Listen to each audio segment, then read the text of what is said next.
Hello everyone, I'm Jackie Mags. Welcome here sa aking target today. Today's message po para sa mga Aquarius din na Libra. And this guys message po. Ito ay January reading lamang po ito at hindi po lahat makaresonate po. Okay, since pa naman natin guys. Okay, the King of Swords, ikaw ito. Aquarius din na Libra, babae, malalaki. Walang sinasabing gender po. Lahat ng hinihingi mo, lahat ng respect mo, yes. Lahat ng minimitit mo, uting mararating sa'yo. Maging wise ka sa anong desisyon mo at maging updated ka sa anong mga kaalaman. At sabihin mo sa mga tao, tungkol po sa nalalaman mo. Bawa, kung ikaw ay bilang vlogger, social media, o content creator, share mo din sa iba. At kung ano man nalalaman mo, kailangan yung tulong mo, nalug ka. Maging wise at alam ko yung ginagamit yung logic mo.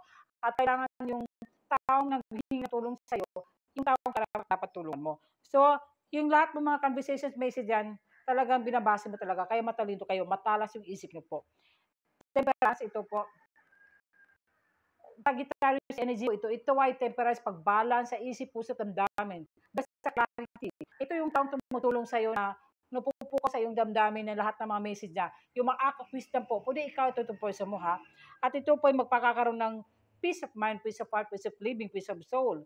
At ito yung man the page of swords, umiwas ka dyan, masyado kang curious sa mga balita. So kailangan ay focus ka sa iyong career mo, sa trabaho mo, at lalo yung mga kaibigan totoo sa iyo, yung dapat mong bigyan ng pansin po.